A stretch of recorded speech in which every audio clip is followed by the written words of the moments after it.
The stars were bright, endless and cold. For centuries, humanity had dreamed of friends among them.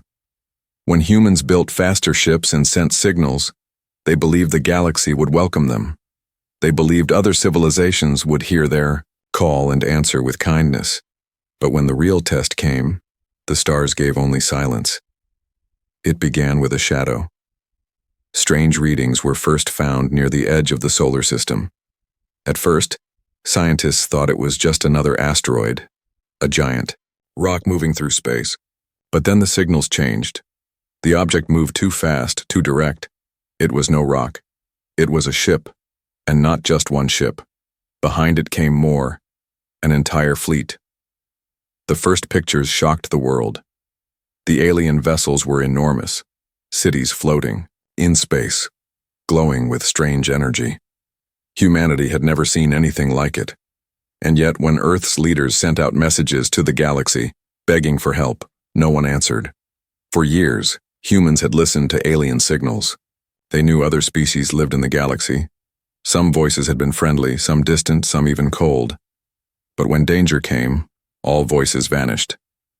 The president of Earth's council stood before the cameras. Her voice was calm, but her eyes were heavy. "People of Earth," she said, "we have asked for aid. We have begged, but no one has come. The aliens we once hoped to call friends will not fight for us. We are alone." The words spread fear. On the streets, people whispered, "Why won't they help us?" Some said the aliens feared the invaders too much. Others believed the aliens wanted to see humans destroyed. And a few thought something worse, that the galaxy had already chosen humanity's death. At night, the cities glowed with their own lights, but people looked up at the sky and wondered if those stars were watching them die. The first invasion signal arrived only days later. A voice, deep and cruel, cut through every human channel. "You are small. You are weak. You will surrender. Your world. There is no escape." It was not a negotiation. It was a death sentence. Panic followed. Some humans wanted to run. Ships could carry a few, but where would they go? Others wanted to surrender. "Maybe they will spare us if we kneel," they said. But many refused. They said, "If no alien will fight for us, then we will fight for ourselves." Across the world, preparations began. Soldiers trained harder. Scientists worked without rest. Engineers dug deep into old projects that had once been abandoned. Everyone knew time was short. Yet even as the world prepared, silence from the stars continued. Humanity kept sending messages. "Help us. Please. We cannot survive alone." But the messages vanished into space, unanswered.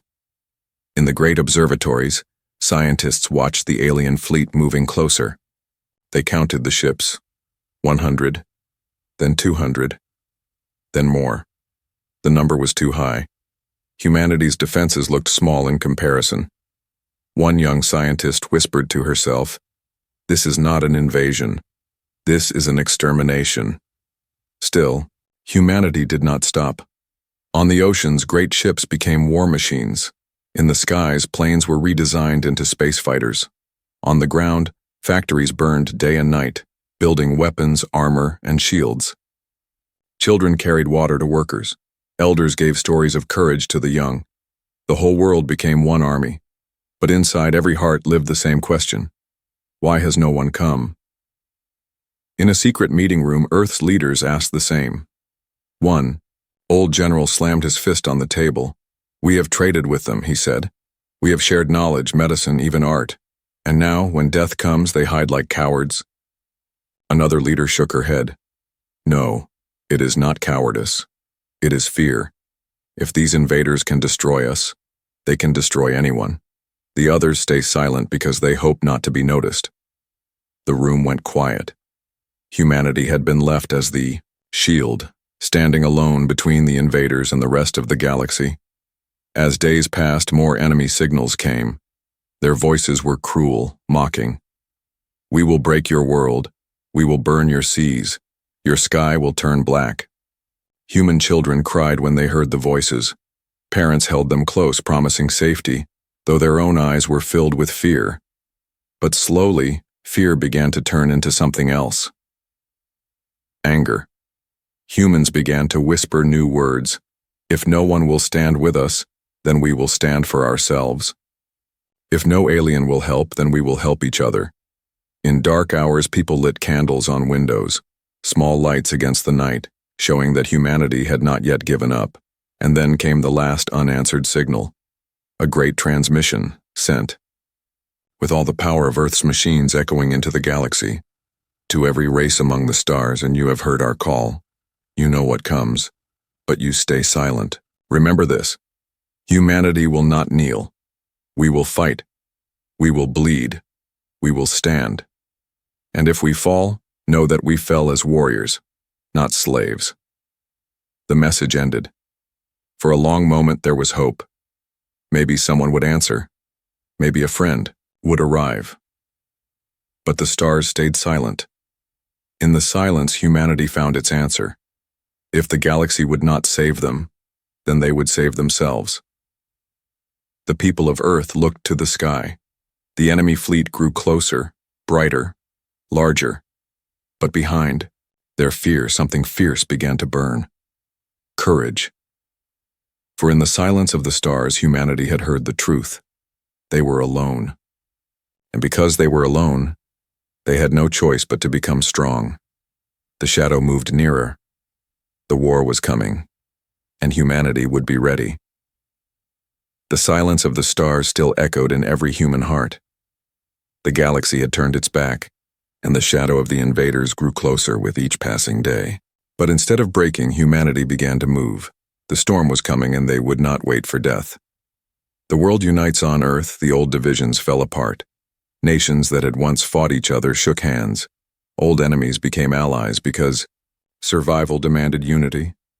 The Earth Council, made of leaders from every land, spoke with one voice. We cannot run. We cannot hide. We must prepare. Together. In the past, humanity had been divided. By borders, by politics, by greed. But now, facing an enemy that wanted not conquest but extinction, they became one people. Humanity. Factories that once built cars now built weapons. Shipyards that once made cargo vessels now built warships. Scientists who had competed now worked side by side. The whole planet moved with a single purpose. Resistance. The builders of hope in giant hangars. Engineers worked day and night. Sweat poured down their faces as sparks flew from machines. One young engineer, Lena, looked at the unfinished hull of a battleship and whispered, "This must fly before they arrive. We cannot fail." Her team worked with old technology, broken parts and desperate ideas. Yet there was fire in their hearts. Humanity had no advanced weapons like the great alien civilizations, but they had will. They would make weapons out of anything.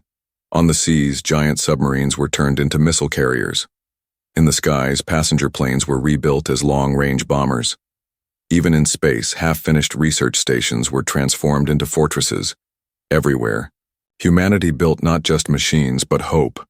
The soldiers of Earth on training grounds, soldiers marched. But these were not only soldiers. Among them stood farmers, miners, teachers, and students. People who had never held a weapon before, now trained to fight. An old general watched them. His voice was hard but proud. You are not only defending your homes, you are defending your species. Remember this. If you stand, humanity stands. If you fall, humanity falls. The recruits nodded, their faces pale but determined. Some were only teenagers, barely old enough to fight. But they carried rifles with steady hands because they knew no one else would defend their families. In orbit, pilots tested the first space fighters. Their ships were small, fragile compared to the invaders' massive vessels, but the pilots grinned with fierce courage. If they want to burn our world, one pilot said, they will have to fly through us first, the children of the storm even. Children felt the weight of what was coming. In villages and cities, they drew pictures of Earth with shields around it. They whispered stories of brave heroes who would save them. Some carried water to workers in the factories. Some helped carry supplies to shelters. Others simply stood by their parents, eyes wide with silent fear. An old woman told the children, "Do not be afraid. The stars may be silent, but our hearts are not. You are the reason we fight." The storm touched everyone. Humanity was no longer separated by age or rank. From the youngest child to the oldest elder, all were part of the coming battle. The first sight of the enemy, in observatories across Earth, scientists tracked the alien fleet. Day by day, it grew larger on their screens. One scientist stared at the data and whispered, "They move like a wave, a storm wave ready to break over us." When the first alien ship entered the edge of the solar system, the image was broadcast secretly to the Earth Council. The ship was vast, glowing with strange green light. Its shadow dwarfed even the largest human vessel. The council room went silent. Everyone knew this was only the beginning, the hidden fear. Though humanity prepared, fear still lived in every corner. Some whispered, "What if our weapons are too weak?" Others asked, "What if they destroy us in one strike?" But slowly fear turned into anger.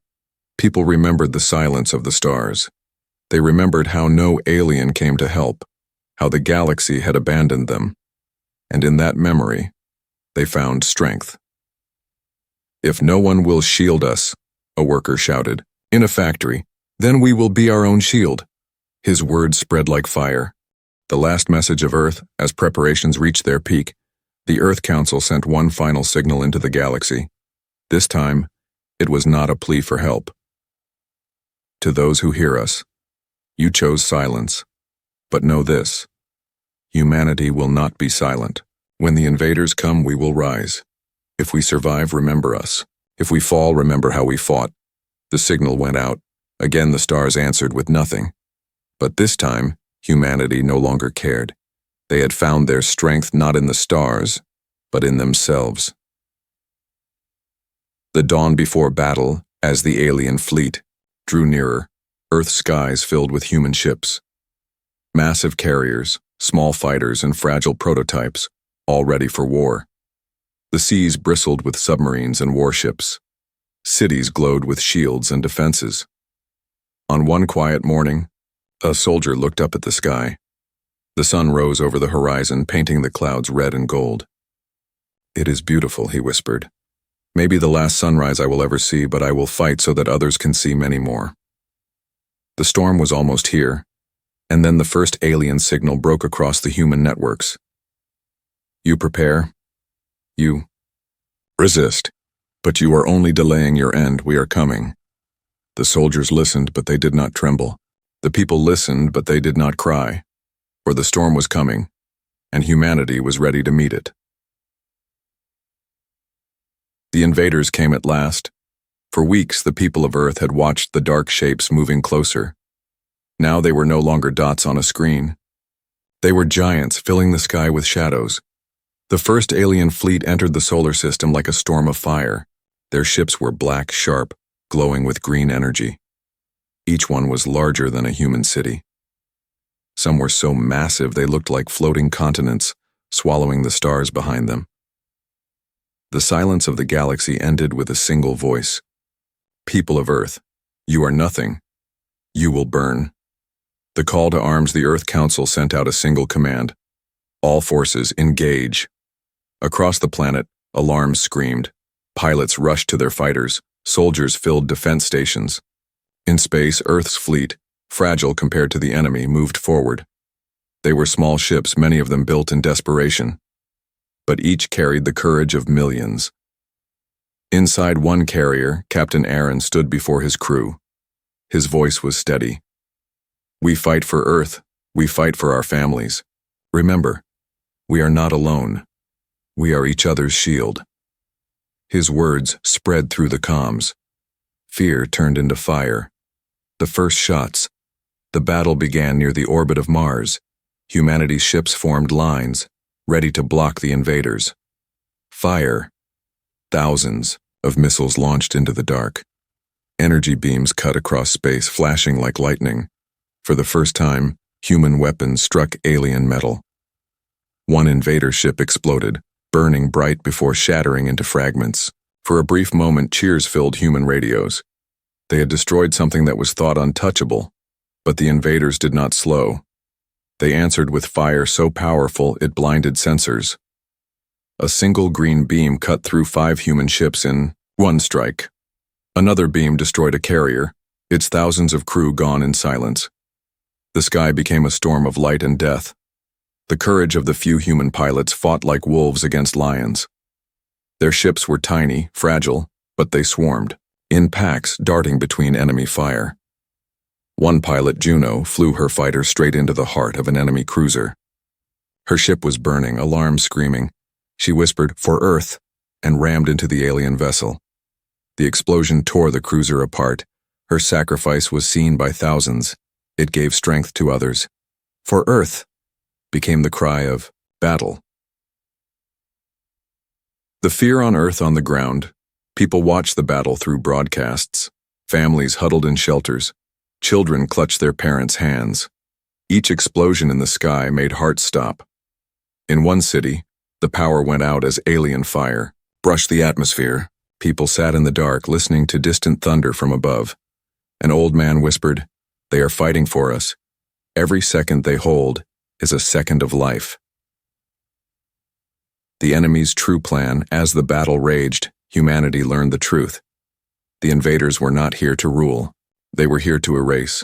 Their broadcast grew darker. "Your world will be ash. Your oceans will boil. Your sky will turn black." Scientists decoded fragments of alien chatter. The plan was clear. They would burn Earth until nothing lived, then move on. Humanity was not facing conquerors. They were facing exterminators. The turning point. For hours, the fleets clashed. Human losses were heavy. Every destroyed alien ship cost dozens of human lives. The invaders seemed endless.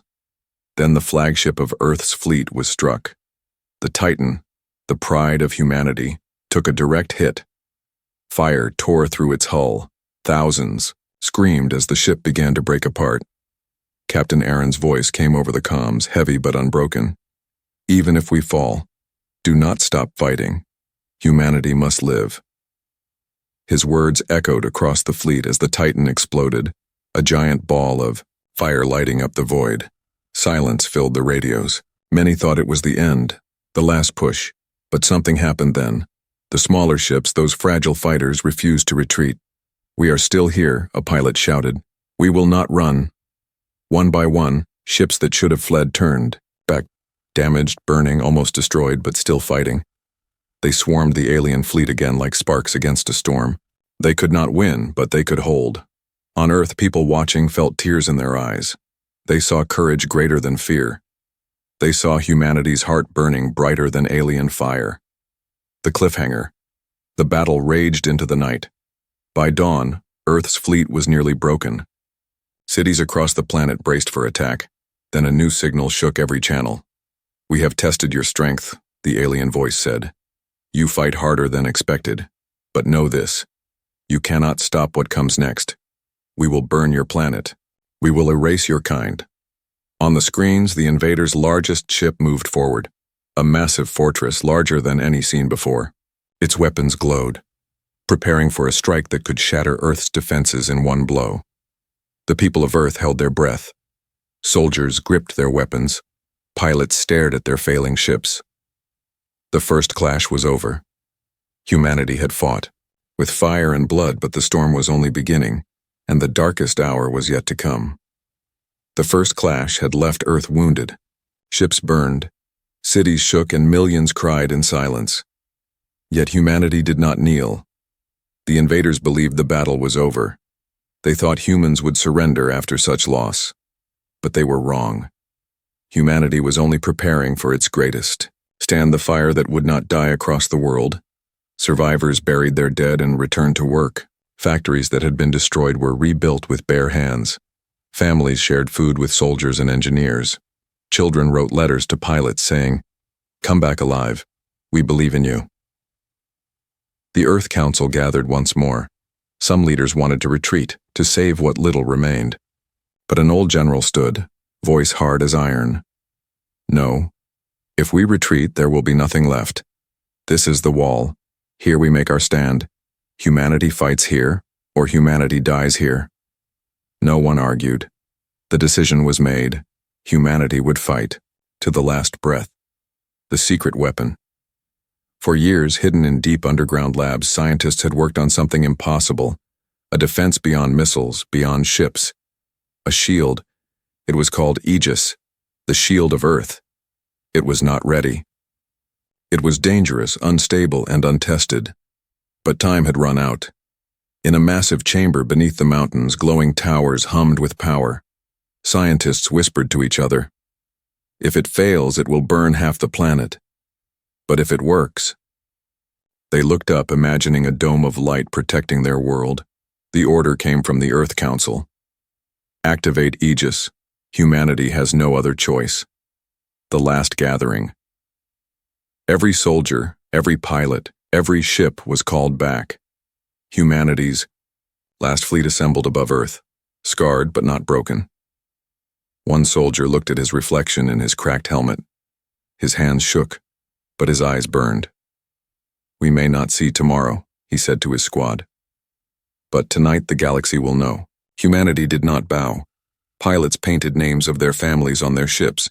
Engineers left final messages on the hulls of battleships. Words like hope, courage, never again. The skies were filled with human resolve.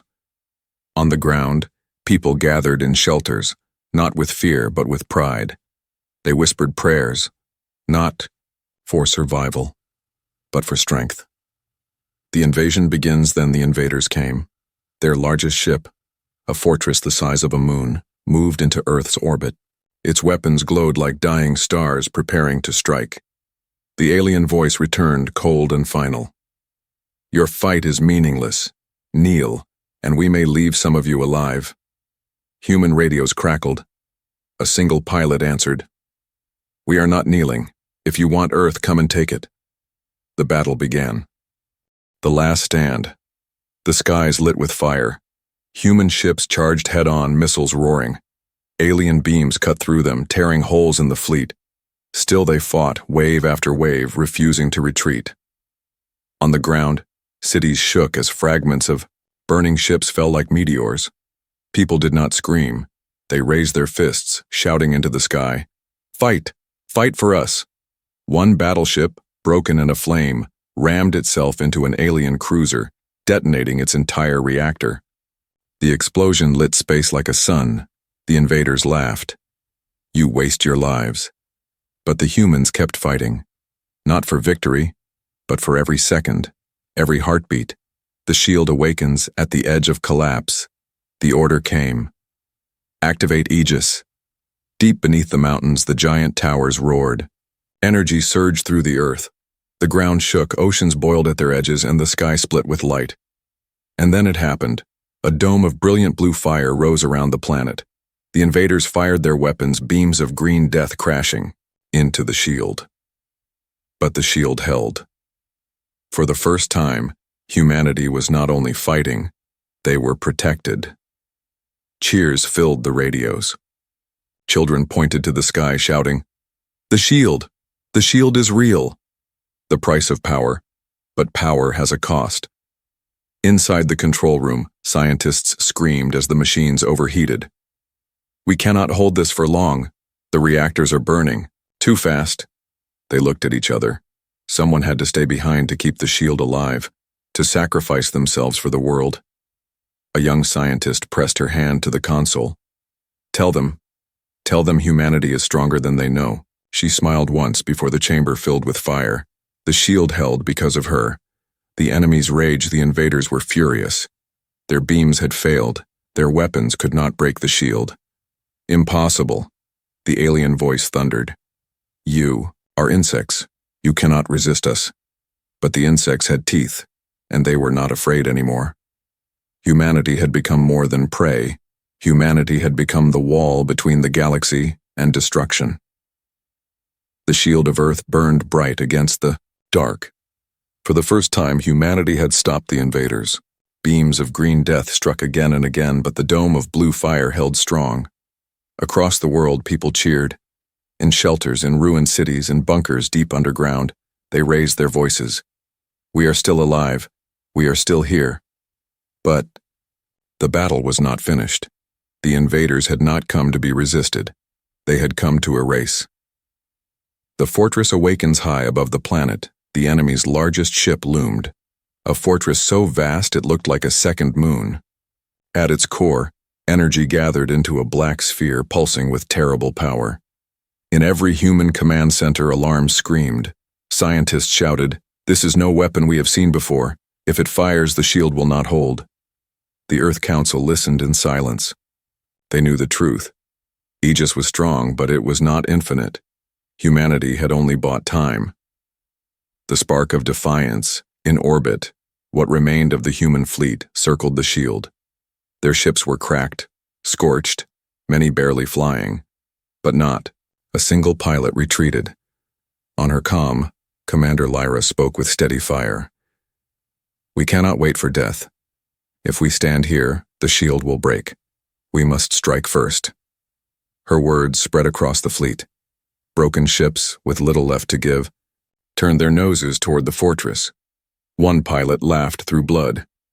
"Then let's make them bleed too." The turning of the shield deep inside the control chambers of Aegis, engineers worked furiously. The shield was never meant to last this long. Energy surged, reactors overheated. Then one young scientist, eyes wide with inspiration, shouted, "We can reverse it!" The others turned to her. "Reverse what?" "The shield. It doesn't have to only defend. If we invert the field, if we channel the energy outward, it can strike. It can become, a weapon." They hesitated. It had never been tested. It could destroy Earth as easily as the enemy, but there was no time left. The command was given. "Do it." The sword of Earth. The mountains trembled as Aegis roared louder than ever. The blue dome flickered, then pulsed. Light rippled outward. Above, the alien fortress prepared its final weapon. The black sphere grew, swallowing the stars around it, and then the shield exploded outward, not as collapse, but as power. A wave of energy shot from Earth, brighter than lightning, faster than sound. It cut through space and slammed into the alien fleet. Ships shattered instantly. Cruisers cracked apart. Smaller vessels disintegrated into ash. The fortress itself trembled, its black sphere flickering. For the first time, the invaders screamed.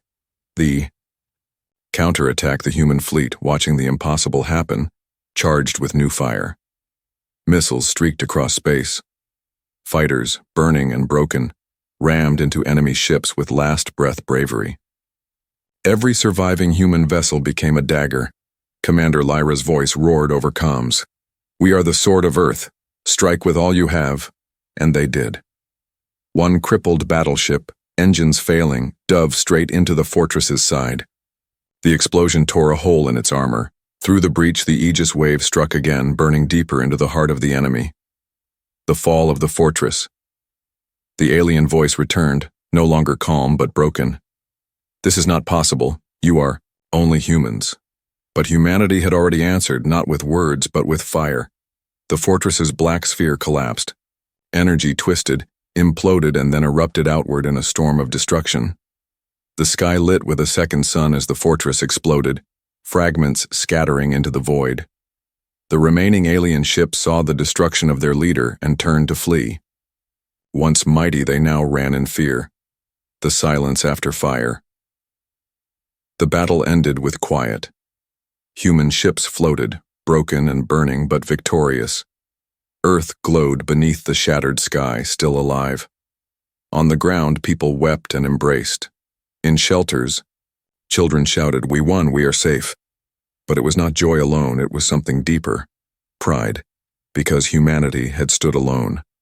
And they had prevailed. The message to the stars, the Earth Council sent one final signal into the galaxy. To those who were silent, who turned away. Remember this day. We asked for help and none came. Yet we survived. We are not the weakest. We are not the forgotten. We are the shield and now the sword humanity stands. The message carried not as a plea, but as a warning. The legend begins, in the days that followed, humanity buried its dead, rebuilt its homes, and remembered its heroes. Stories spread of the pilot who rammed her ship into an alien cruiser, of the scientist who gave her life to keep the shield alive, of the soldiers who fought until their last breath. And slowly, whispers began to spread through the stars. Other alien races heard the tale and trembled. For the humans, the species they had ignored had stood against the storm and survived, no longer forgotten, no longer alone. Humanity had earned its place among the stars, not as beggars but as warriors. Final words. Beneath the stars, a child looked up at the night sky and asked, "Will they come back?" Her mother knelt beside her and whispered, "Maybe. But if they do, they will find us ready." The stars were silent once more, but now the silence felt different. It was not empty, it was filled with respect, for when no alien would help, humanity became the shield. And when the shield was not enough, humanity became the sword the galaxy would never forget.